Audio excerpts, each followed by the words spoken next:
Welcome to another edition of A Century of Service, sponsored by the South Alberta Light Horse Regimental Association. Vignettes of Alberta's military history. I'm Lieutenant Colonel Retired Robert McKenzie, and joining me today is Captain Don Gerling, and our special guest today is Master Corporal Retired Shawn McKenzie. Welcome, Shawn. Thank you. Shawn, I understand that you grew up in Medicine Hat. I'm just curious about how, give you a little bit of an idea of what you did growing up and how it came for you to become involved in the South Alberta Regiment. Yeah, so as you said, I was born in Medicine Hat and spent a lot of time living on the Southeast Hill, and I lived on my bicycle. That was my thing. Just loved riding around and spent my summers and honestly winters riding around, having a great time. I have a lot of Mackenzies in my family who have military experience, Robert being obviously an example, my father as well, and other relatives. So I had a sense that there was a military thread through my life. But when I came out of high school, I was very interested in cars, got out of bicycles and into cars. And I learned at a recruiting event that if you sign up, they will teach you how to drive a Jeep. So I thought that was fantastic, and I knew some people were involved, so I thought, well, this is a win-win. So I convinced my neighbor across the street to join me, and we went into the recruiting office and got ourselves signed up. And that started a long trail of interesting activities. So how old were you then when you joined the regiment? I joined up in '87, and I was born in '69, so I snuck right in under the wire. It was actually grade 11 when I came in, so 17. Yeah. What did you initially think when you joined? I thought that the culture was so different than anything I had experienced before.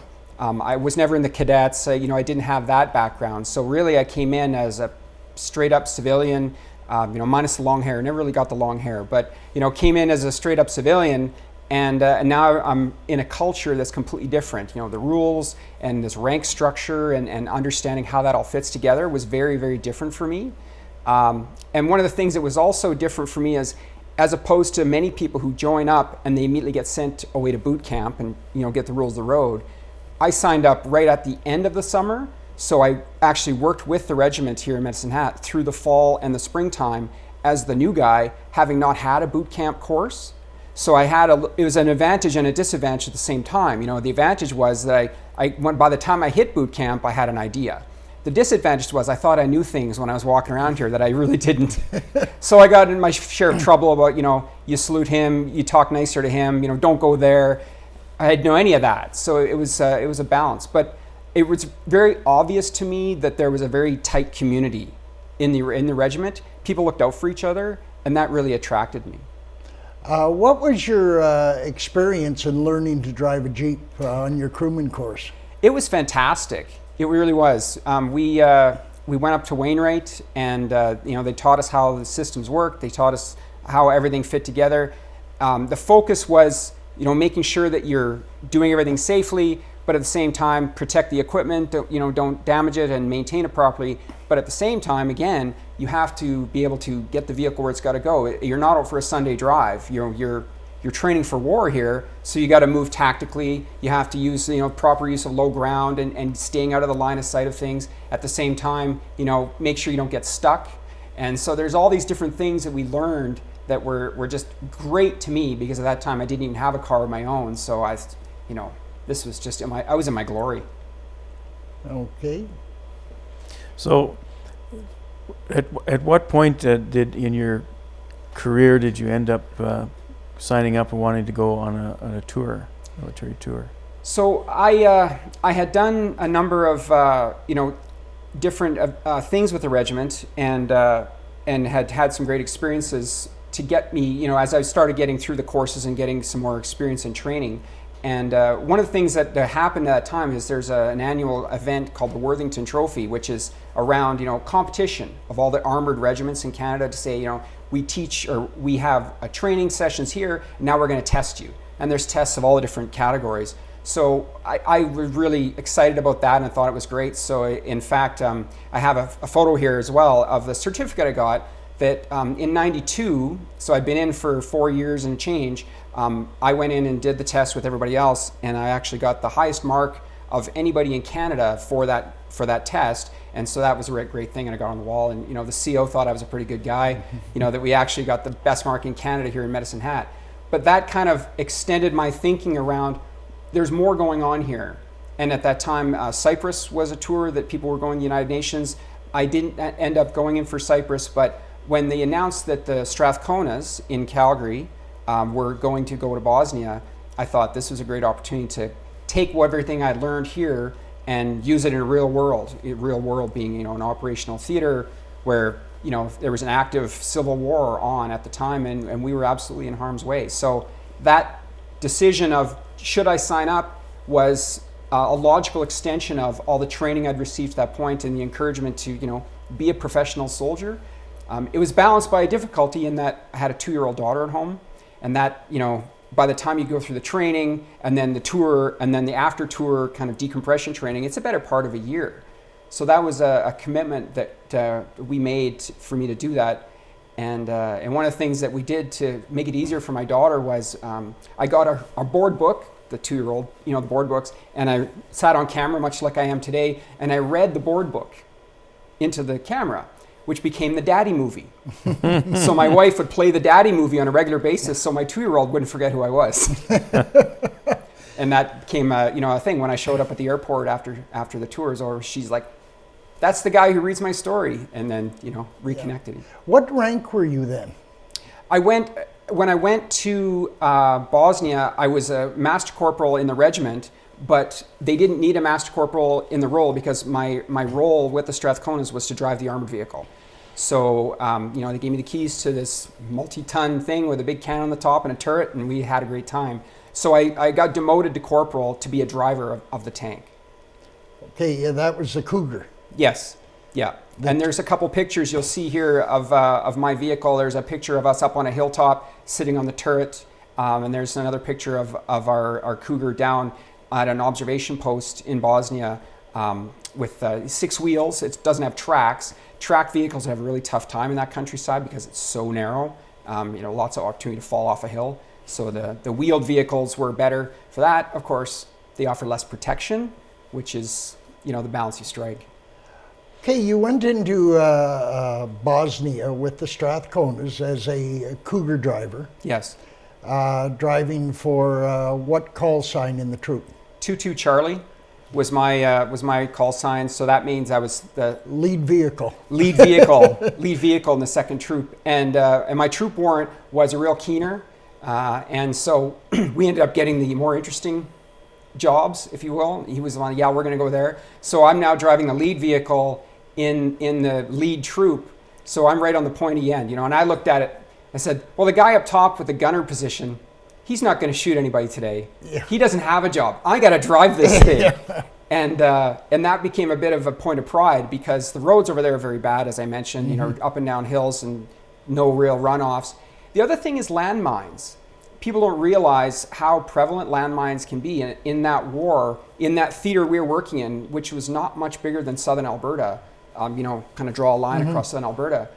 We were told, I didn't count them, there was 30 million landmines in the ground, scattered across that whole countryside. So we had a very hard indoctrination on mine awareness, and basically it was ingrained in us. You do not step off the pavement, nor do you drive off the pavement. Oh, but wait, all the roads are gravel. So remember, I commented a moment ago, but the less armor for the wheeled vehicles versus the track vehicles. This was a constant issue. And I've got a couple photos here as well of some vehicles, UN vehicles, that did strike mines and blew the track off and destroyed some heavy vehicles.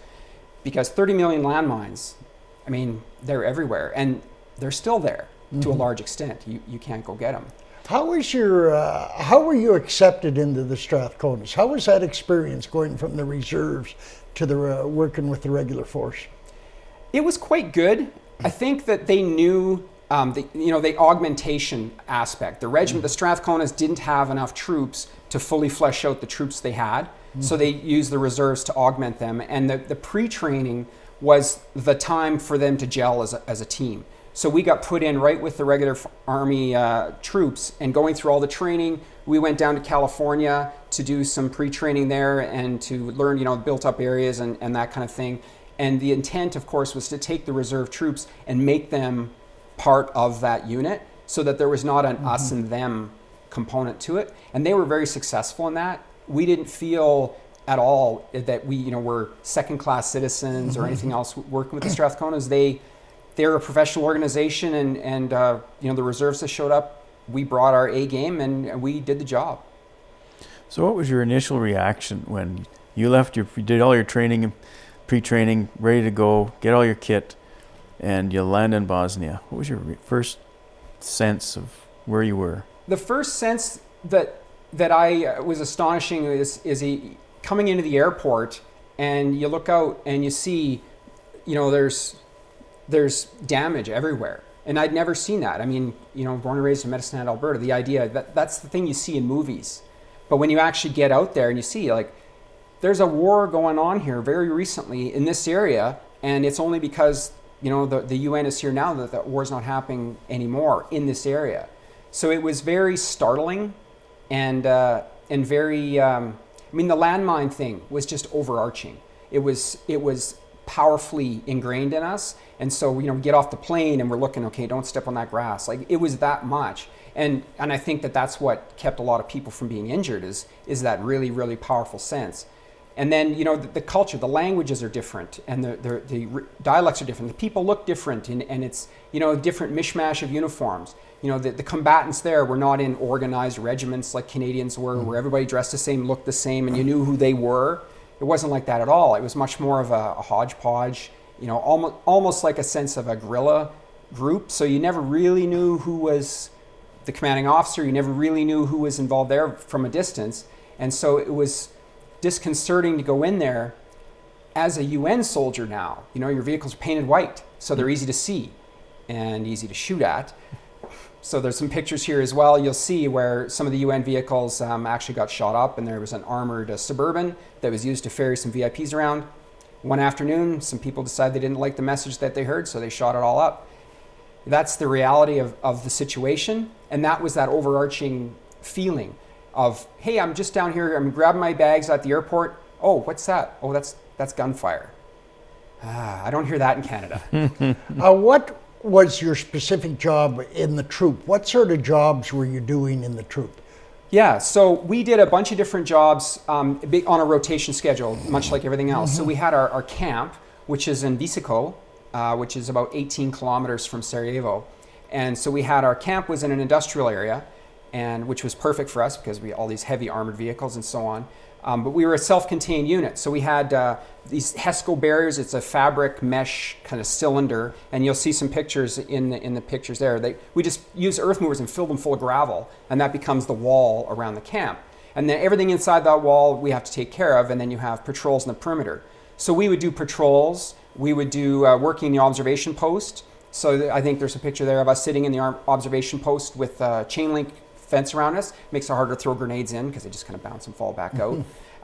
At the same time, the gas station was inside. So we had these enormous bladders of fuel, and there's a picture there. It's a bladder, holds 20 million liters of diesel. And that was about 50 yards from where we slept every night. And of course, now and again, they throw mortars into our camp just to keep us awake. So that kind of plays on your mind a little bit. Like, okay, I'm sleeping next to 20 million liters of fuel. If they land a mortar in there, well, at least I'll go quick. That kind of thinking, right? It's not going to be good. So we worked on the observation posts. We actually did patrols, ensuring that the combatants stayed where they should stay.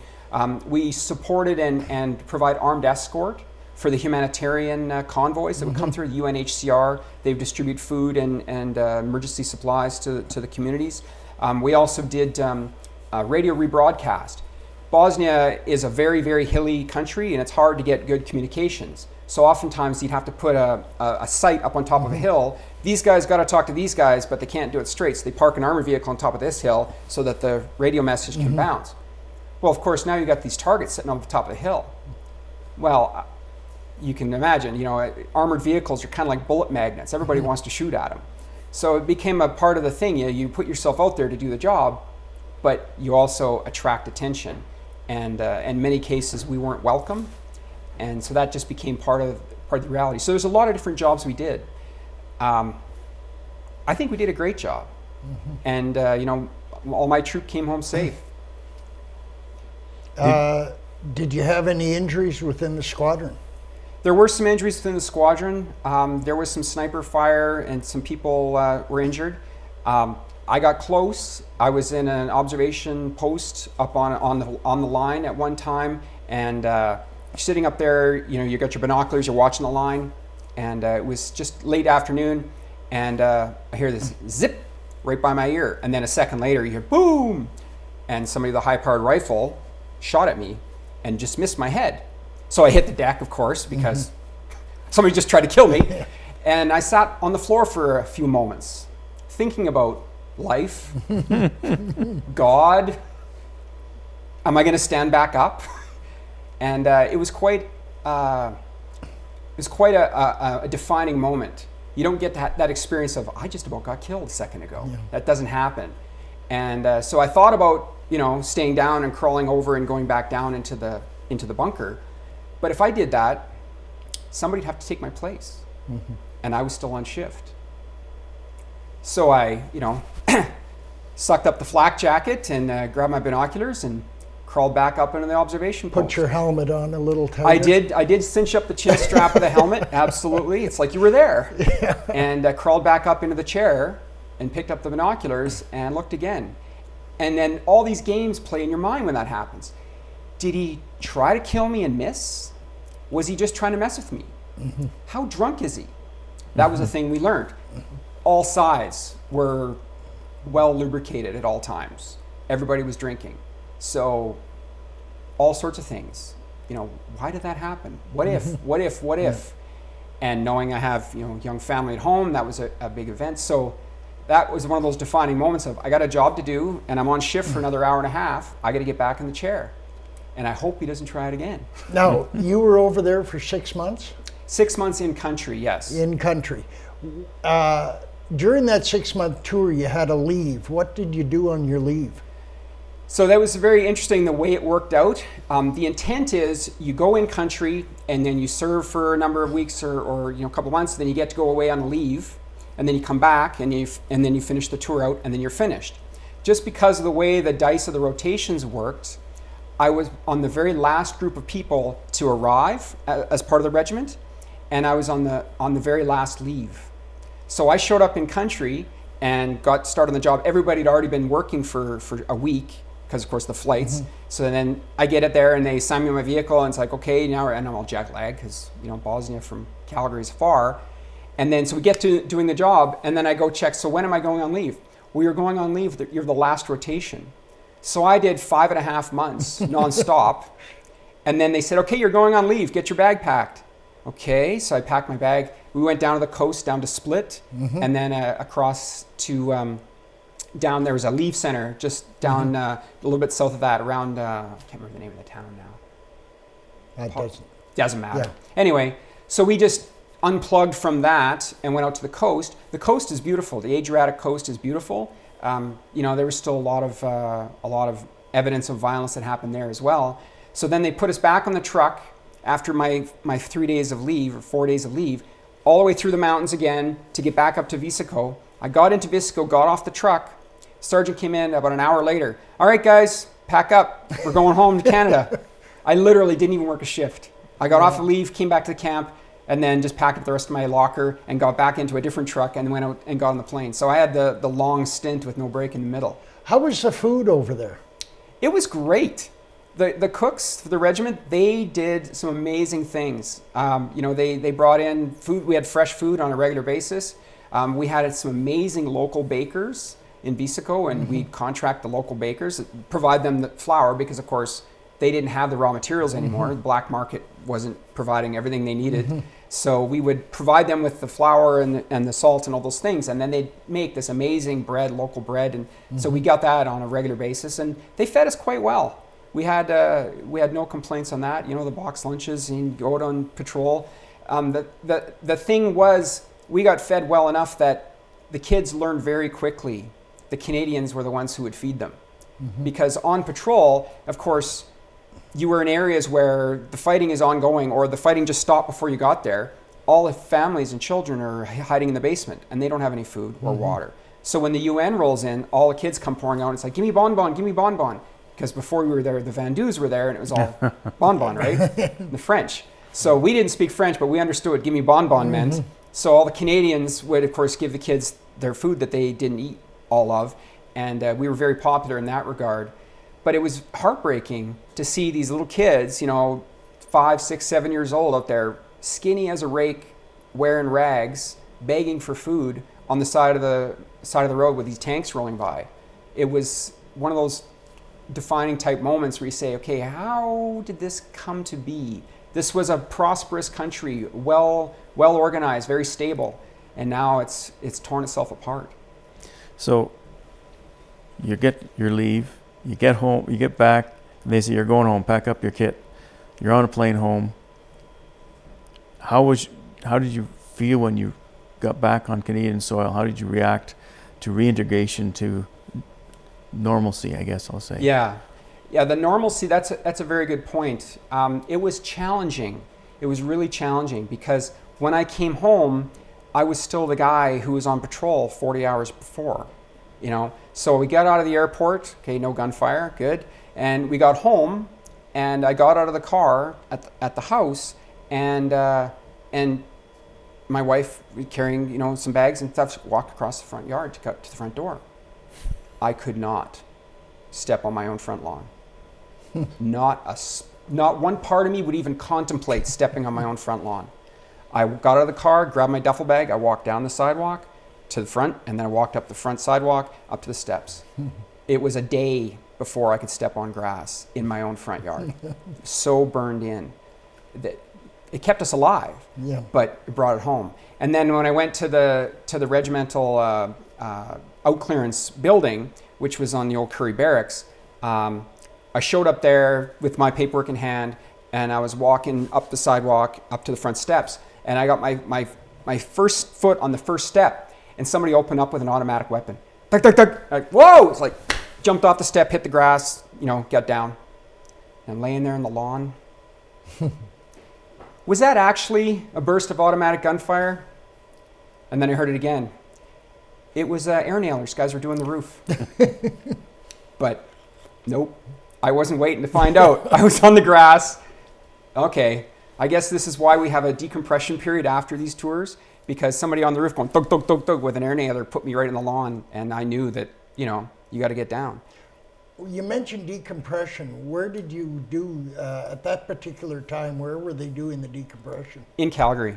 Calgary. It was happening in Calgary, yeah. We go to the center, if it was, and they have, different activities you go through. Some of it was paperwork, some of it was pay stuff, some of it was, kit and all these sort of things that you have to work it out. But I think a lot of it was just normalizing people again. And getting your head back into the civilian side of the world. It's very, very difficult to change that gear when you're really focused on it. And we weren't getting shot at anywhere near as much as the guys who were in Afghanistan were. So, I can only imagine how much more difficult it was for those guys later on. But at that time, we got engaged regularly. At one time I was on a patrol, again, lead call sign, and some individuals the evening before set up a tank mine on our route. And tank mine is to do just that, just destroy a tank and ideally kill everybody in it. And this kind of tank mine was a special Russian design where it had a rod on it made of fiberglass, so that you didn't have to run over the mine, you just have to tap the rod and it would go off. So they had it set up on a route that we pinched through a narrow area, which is a good place to put a mine. And they set it up the night before. What they didn't count on is we weren't there right early in the morning. We only came through about 9 o'clock. The group that did come through before us was a group of children. And they tripped the tilt rod, and a group of kids got vaporized by a tank mine intended to kill me. I was the lead call sign. I looked at that and thought, why them, not me? All that was left of a group of kids was one shoe and a scrap of fabric. That's all that they could find from a group of kids. Because a tank mine, it vaporizes everything. I had a really hard time with that. at that time, and even after coming back to Canada, because survivor's guilt. If that mine had hit my vehicle, would it have killed me? Possibly, probably, but maybe not. But I had a lot better chance than those kids did. And that was one of those God moments. Like, okay, God, why them, not me? And I really had a hard time with that. And I had sent a letter to my pastor about that. And I wasn't really a church-going guy seriously at that time. You know, I knew my way around the place, but I wasn't a really involved person. And I sent a letter to my pastor talking about that experience and talking about, you know, how does that work? How is that fair? And he had commented back, he said, God knew those kids were going to get killed before they were born. You can't be responsible for that. That was set before you got there. Nobody's surprised by that. And that really gave me a significant amount of comfort in thinking that way, because really, what could I have done? There's nothing I did, but I felt guilty anyway. And then, of course, he published my letter in the church bulletin the following week. What are you going to do with that, right? Yeah. You know, you pour your heart out, and it's like, well, this is a story from the front, that kind of thing. So, but that was a thing that I did see a counselor when I got back to Canada about that as well, like to try to work through that. Because there were some guys who were with us who brought home some terrible emotional scars that, you know, self-harm was a problem. Like, people felt so guilty about coming back intact, and so many other people didn't, or they got it instead of them, or how come them, not me? I don't deserve to live. That's real. You know, I didn't have that as strongly, but it was definitely there, and it was through some great counselors back in Calgary that I kind of worked through it, and the pastor as well, you know, planted that seed. You don't own it. So coming out of that space, coming back to Canada, and then decompressing, there's a lot of facets of decompressing. You know, you take off the flak jacket and the helmet, but you've got to take off the mindset too. So these counselors, was this set up by the military? Did they provide that for you, or is this off campus, so to speak? They had both. So the military did provide some counselors that people could talk with about, you know, the issues or struggles they were having, or just, you know, these feelings, you know, guys literally, you know, that waking up nightmares and terrors and that kind of thing. That was a reality, you know, the minds. It weighs on you so much. And then, you know, there's obviously other counselors and people, you know, in the church, and people you talk to. So, you know, there's a good cross section available. I think it's much better now, but again, the intensity of conflict that Canadians have been exposed to in uniform has ratcheted up so much higher than it was in '94. We were just kind of on the cusp of it, and you know. That was your tour in Bosnia was UN. Correct. NATO came in after. NATO came in right after that. Yeah. So we had, it was pretty hot when we were there, and you know, there was a lot of activity going on. You know, as I said, you know, tanks are bullet magnets. Everybody wants to shoot at them, and you know, they were taking advantage of the opportunity. So it was a thing. You know, that just completely alien experience to anything I knew. Well, you mentioned tank. That's well, we used to call the Cougar the tankette. Yes, yes, It's yes. not really and No. the protection isn't there. No, you wouldn't want to fight a war in that thing. Like, you know, where you're going up against other tanks, because it would end very quickly and messily on your Because part. when it was purchased by the Canadian government, it was supposed to be a tank trainer. I was just the trainer. And never supposed to No. go in a a conflict. No, exactly, because it was not designed for that. It wasn't for that. And of course, you know, budgets being what they are, they had to do something, and that was the vehicle they had at hand. But it worked quite well in Bosnia. Well, the mobility aspect made a big difference. Being able to get into these really inaccessible places and just to be that presence. You know, I think in that sense it was quite ideal for that role, because it wasn't a high intensity conflict. You know, there was people walking around with anti-tank weapons, but nobody was shooting those at the UN. And so, you know, for rifle fire and that sort of thing, yeah, the AVGP Cougars were absolutely up to the task. And they didn't break down very much, which was very nice, because getting recovery vehicles out in those hillsides and valleys would have been really a nightmare. Well, a lot of times with vehicles, if you use them every day, they run a lot better. Where, Absolutely. And we were just ruthless with our maintenance, because you want to break down where people like to shoot at you? No, you really don't. Yeah. So we had a really good handle on the maintenance of our vehicles, and we stayed on top of it just ruthlessly because, this is real. You do not want to be in that situation. And the whole crew does the maintenance on the vehicle, right? They say they do. Yes. The prima donna gunners, they maintain the gun. Yeah. Yeah, everything below the turret is my job. Yeah. So, but it was a good balance. Again, working with the Strathconans, this is a regular force professional organization.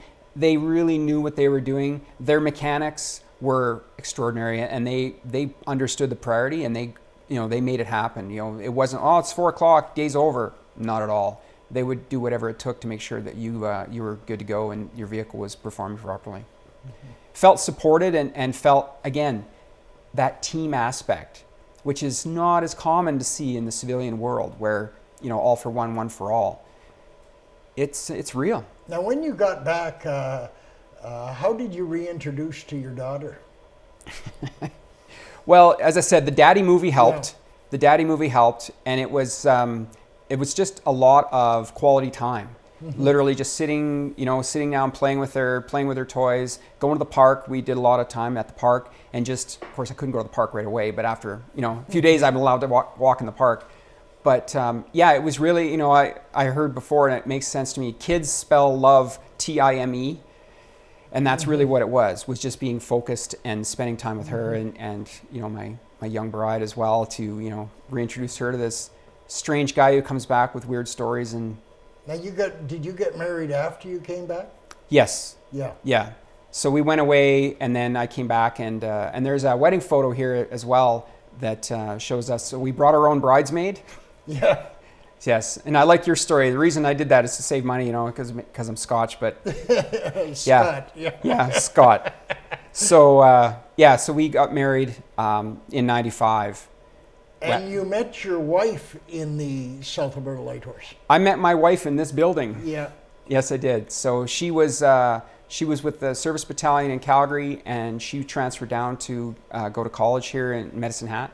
And she decided to come check out the regiment because she was a reservist. Mm-hmm. And so she came down to the junior ranks on a parade night, and I walked in there and was introduced, and I thought it was great fun. There's a new girl in the junior ranks. You got to go over and say hi. Yeah. And roll the clock forward, and here we are, 25 years later. Yeah. So when you got back, then you stayed in Calgary, I take it. Right. So when I was gone, my wife's family were in Calgary, and so she really, young daughter and so on. So she decided that it would make more sense to be in Calgary. So she got some help from my family and a few other people, and moved up to Calgary. So while I was overseas, and so when I came back, I was now a Calgarian, and so I had to do a transfer of regiments because South Alberta Light Horse is Medicine, Edmonton, Calgary is the King's Own Calgary Regiment. So I transferred to them. And started parading with those guys. Handy that it's an armored regiment as well, so there was an opportunity to kind of the continuity of the thread of what I was doing, and then it got out of the army mode and got into a civilian job. I started working as a machinist in Calgary for a fabrication shop, and then I got a call from the army saying, so CFB Calgary is being turned back over to the reserve, and hey, isn't that great? Yeah, we're moving up to Edmonton, as you know, and this range out here at CFB Calgary has been in use since the First World War, and we should probably go find all the bombs and grenades and missiles that we kind of left sticking in the ground and get them out of there before we hand it back to the civilians. So we have a project where we're going to clean it all up, range clearance, and we'd like to hire you in as a part of the team to lead a group of guys. And so I thought that sounded like a good opportunity and good fun and get back into the zone. So we had a group of troops who came out there, and we hired some civilian contractors. We had hired guys right from the Tsuut'ina Nation, hired some teams from them as well. And we all worked together to go find all these unexploded bombs and mark them. And then the EOD guys would come in, and they would either dig them up and unearth them and then take them away, or they just, hey, we can't touch it because it's been there so long, and they'd put some plastic explosive on it and blow them up. I have a picture there of the carts we used to find these things, and basically what it was is 2 bicycle wheels on a frame, and there's 2 fiberglass frames with an electromagnetic array, and then there are a bunch of wires going to a big orange backpack that you put on with a battery on it, And what it did was it shot electromagnetic energy into the ground, and then it measured the bounce. And if it was metal, it would show up between the difference of the two grids, and it would show up on a plot. And we come back at the end of the afternoon, and they'd upload all the data, and they say, okay, there's a bomb there. And there were hundreds and hundreds of pieces of unexploded ordnance. And it was our job to find them all with, we found them by walking over them. Almost 95% of them were all underground. But then, we mapped them all out, and then the EOD guys would come and blow them up. So that took a couple of years to find them all. That range in Calgary was used since the First World War. There was artillery shells, grenades, mortars, anti-tank weapons, aircraft launched rockets. It was everything in there. We found the most extraordinary things, some of them really deep in the ground back, First World War, and blew them all up and cleaned it all up. It was quite an interesting experience to be that guy again, and leading a group of troops doing all this. And we had a bunch of those carts and had the tape lanes out and just have to go walk the thing, stay within your lane and then map it all out. So it was really an interesting project and value. I mean, we cleaned up everything. They had notices in the paper every week. On Thursday at about 7 p.m., you're going to hear a loud bang. Do not call the fire department or the police, because, of course, the Sarcee Reserve is right next to civilian areas, because we were blowing stuff up every week. It was just part of the job, but it was interesting. How long did you spend? I was involved with that for 2 years. 2 years? Yeah, we do 2 years. As part of the military? Right, it was a military contract, so we were in uniform doing the work. Civilians obviously not, and then working with the regular force EOD guys, and as well as civilian contractor EOD guys to find the bombs. And couldn't do it in the wintertime because you can't pull through the snowpack. So game off in the wintertime, and then in springtime comes, go back out there and go find more. Yeah. And how deep did you clear the bombs? We cleared, I think the array was good down to about 4 feet. Somewhere in that ballpark. So that was, a lot. It would have to be pretty big at 4 feet to find it, but there was some really big stuff, like heavy artillery shells and things. We were astounded by the amount of ordnance that came out of the ground out there. And we'd say, how could this be here? And, that was generations ago that thing was fired. Nobody knows why it's here, but we found it, and we got to blow it up. So that there was a lot of metal there. Yes. Tons. Yeah. Tons of metal there, of all different shapes and descriptions and things we found. Because you'd identify something in the ground by electromagnet and maybe just a chunk of metal. Absolutely, and a piece of have shrapnel. To go down and... have to find it, have to flag it, and then the EOD guys would come in and say, here's your pin marker. And they'd do their EOD thing and excavate it and find, it's just a big shell piece or a piece of an engine or whatever. You find it. If it's metal, we found it. But more often than not, if you poked it wrong, it would go boom. So once that 2-year contract was over, what was your next venture in the world? So that 2-year contract was over, and then I just went back to the regular parading and going on the different summer exercises with the military. I started teaching some boot camp courses. I went out to CFB Shiloh in Manitoba and taught some boot camps. So now the hat's on the other side now. Instead of me being the recruit guy, I'm the big scary guy, and having a lot of fun with it. It was a really rewarding thing to do, to work with people who civilians don't have any idea, and now you're actually showing them how the military works and teaching them how to march and shoot and who you salute and who you don't. So I did that again for a couple of seasons and just continued working with the regiment in Calgary. On my personal front, when that project finished up, I actually pivoted and got through some different connections and conversations. And I think to a large part from some of the confidence that I gained about knowing that I could do things. I mean, being tested is meaningful. You know what you can do. You have a certain amount of willingness to try things that are a little bit non-traditional. And confidence. And confidence. It's a good point, yeah. So I applied for and I got hired at a company there, a .com startup. Back in the time we thought that we were all going to get rich on .com startups. That didn't work out so well in that one, but started working in an organization and leveraging some of the things that I'd learned and some of the things that I knew and building the relationships of the team. And that was quite successful. So I worked with them for a while, and then that company got absorbed by another company, and that whole thing didn't go the way they thought. So I moved on, And then I worked for a couple of telecommunications companies for a few years. And again, just building my skills and understanding more about how technology works and how the people work. And then through a connection that I made with one of the telecommunications companies, I got offered an opportunity to become an independent and go do a project for another company in Calgary. And so being independent meant, forming my own corporation, my wife and I, Us Inc. And now we were actually doing our work rather than as an employee, now as a company ourselves. So there's not a small amount of risk there, young family, little kids, and now I'm walking away from the idea of being able to have EI if things don't go well, because you're a business owner, it's all on you, and having to buy your own benefits and so on, but that's just life. But it was that willingness to take the risk, willingness to, okay, if we fall flat on our face, what are we going to do? That happened a few times along the way. You think something's going to work out with a client and it doesn't. It's like, oh, how are we going to pay the rent this month? Okay, we'll figure it out. So that, again, willingness to just kind of do whatever it took and pursue through that. Around about that same time, I was, the military component of my life, was kind of tapering off. I didn't have the time to go away and teach basic training courses anymore. And I was working with the regiment, but I wasn't getting as much satisfaction out of it as I was earlier. And I could say as I was when I was down here in Medicine Hat, that wouldn't be a lie either, but it's just a balance. Yeah.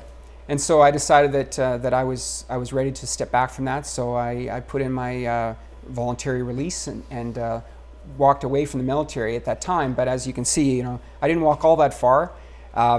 Being part of the Regimental Association and the SCLH here has been very rewarding as well.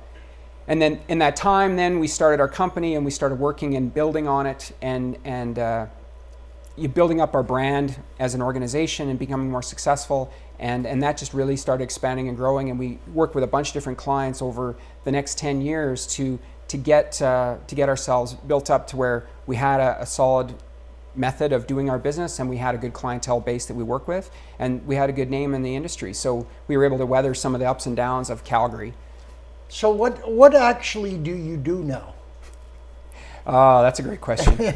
So the short answer is management consulting. The longer answer is I work with organizations that are going through transition, whether they're about to be acquired or they're acquiring something else, or they're growing or they're downsizing or they're going through some sort of transition.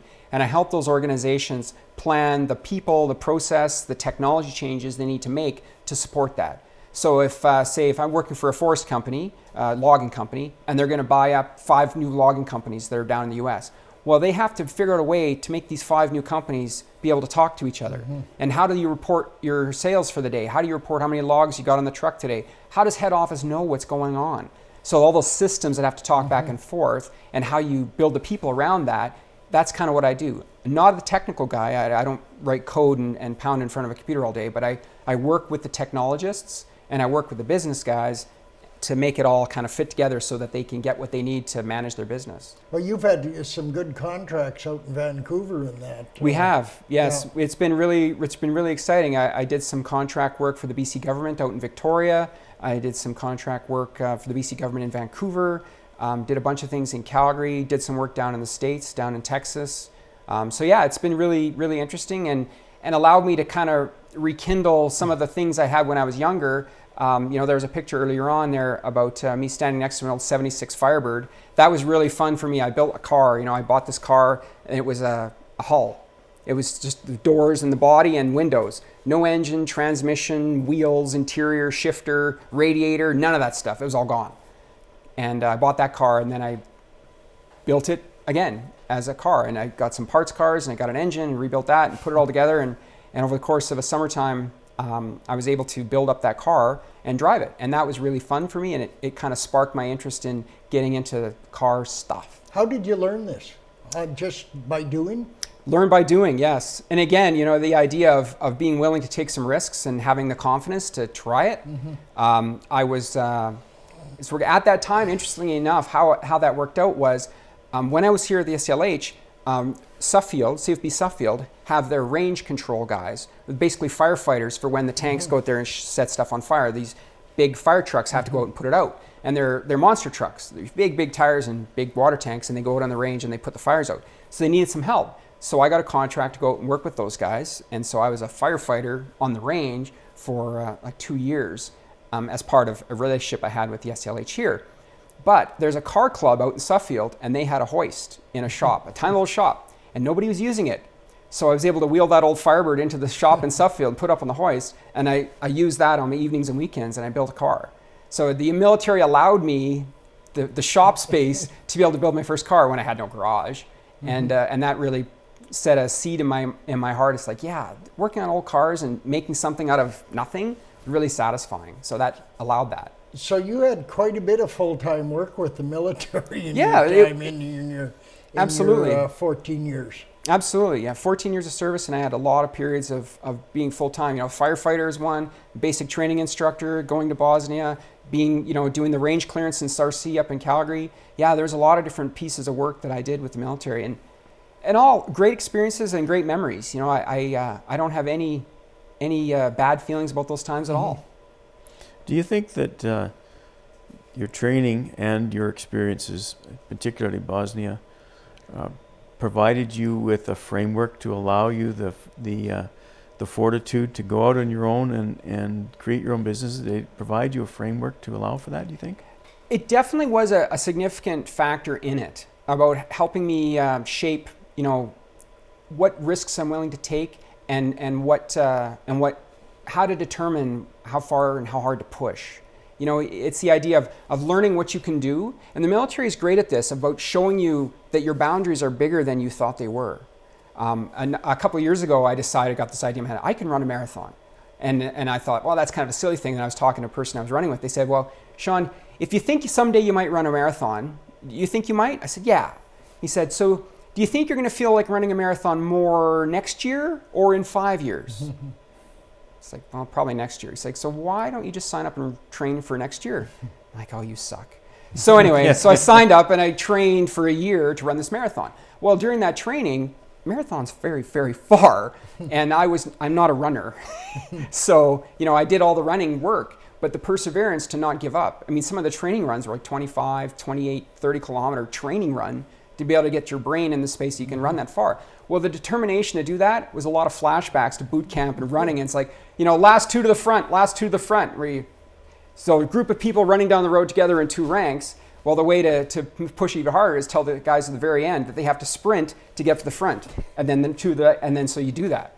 So as you're running down the road at a good pace, you keep yelling out last two to the front. So everybody else who's in the formation, they're doing a fair amount of sprinting. Well, that kind of is a very vivid memory. So while I was running my marathon training, I thought, okay, last two to the front. Yeah, okay, I could do this. And so I ended up doing the marathon. It was quite satisfying. But, you know, to your question about the military, there's this thread that has wound through my life that I've referred back to things and experiences I've had in uniform that have definitely given me the confidence and the willingness to take risks, to go after some things that maybe are a little non-traditional, maybe a little too risky. And but you know, you don't win them all, but if you win enough, things work out. And that willingness to take the risk, and you know, what's the worst thing that could happen? Okay, you fail. You gonna die? No. You know, are you gonna get, you know, disowned from your family, from your community? Well, no. Okay, so what's the worst thing that could happen? Not that bad, really. Okay. So what's the best thing that could happen? Well, you know, things could be extraordinary. Okay, let's give that a shot. And try hard, you know, push as hard as you can. And if it works, hey, isn't that awesome? And if it doesn't, well, you learn something. You know, military thinking. Like you said it earlier this morning. You say you'll always learn something. Everybody can be an example to you, either an example of what to do or an example of what not to do, right? So I try to be a good example, and I try, you know, the leadership ethos from the military. I try to set a good example with my team, with my organization, to be the guy that they can always count on. You know, the 2 a.m. guy. If everything comes off the rails, who do you call at 2 a.m? I want to be that guy for people. And it's worked out. Fantastic. Now you lived in Chestermere. You had an interesting experience with your installing a sump pump in Chestermere, though. That's yeah, that was quite an experience. So Chestermere, as you know, is right next to the lake there, Lake Chestermere, just outside of Calgary. And we were living in Chestermere, and we weren't lake people with a dock, but I was across the street from lake people. So that's fine. But every springtime, when they fill up the reservoir, the ground water table would rise and the sump pump in the basement would kick on. And that was just a thing, it happened every year. And I thought about it, and I thought, if that sump pump ever dies, our house is in trouble. So I went out and I bought another sump pump and a bunch of ABS pipe and some glue, and I actually cut into the sump pump and put another one in the same hole and put a switch on it that was at a higher level than the first one. So the regular sump pump would kick on when the water got to a certain level and it was fine. Then I put the switch for the second sump pump a little higher, and I wired it to a car battery with a trickle charger on it. So if the first pump died, the second pump could run off the car battery for a little while. Because of course what happens when floods go down, real floods, power goes out. So I did that, and I was all proud of myself, and I tested it and it seemed to work, and it was great. Didn't think about it again. And we sold the house, and there was a big flood in Chestermere a couple years ago where it really flooded. And my whole cul-de-sac got flooded out to chest deep in the basement. So furnaces, hot water tanks, stairs, electrical panels, carpeting, drywall, studs, everything had to come out of the basements. The only house in the cul-de-sac that did not flood was mine. Yeah. And the guy who bought the house for me sent me an email, "I love you." Because the battery was enough. Of course, the power went out, water table came up, the battery kicked on, and the battery kept the house dry and saved the house. So it was a really kind of a great memory of doing the right thing for him. Quite that innovation. So when you, I just want to tackle a little bit about your family and your father. I think you had a kind of an adventure with him. And it was fun. My dad has been a lifelong hunter. As you know, you guys used to hunt together when you were kids. Yeah. And he always had in his mind, he read a book, Horn of the Hunter, back in the day. And he always had it in his mind he wanted to go to Africa. But Africa's, for a guy born and raised in Medicine Hat, Africa's a little bit crazy. Mm-hmm.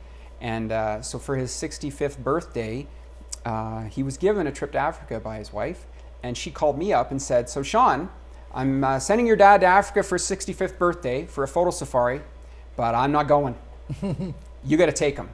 And I need you to make a plan." And I said, "Okay, I can do that." So I started looking at the options, and I realized that if you're going to go to Africa and you're going to be, my dad, you got to go out there. You got to be a bit non-traditional. You got to get out there into the wilds a little bit. So what I designed was what I like to call the Hemingway trip, where we went out there and did it dangerous. So we never slept in a hotel. Every night we were in a tent. Sometimes it was a pup tent, sometimes it was a bigger tent, like a canvas tent, but we spent every night in tents, and we saw Africa. So we got out there in the Serengeti up in Tanzania, and we were out there, and our first night in camp, so we show up in camp, and they're great, there's tents, and the guide was there, and he said, "Okay," so he says, "I'm zipping up in your tent. In the back of your tent, there's a portable toilet behind a little zippered wall. You need to go, you go there." He said, "Once I zip up this tent, do not leave the tent."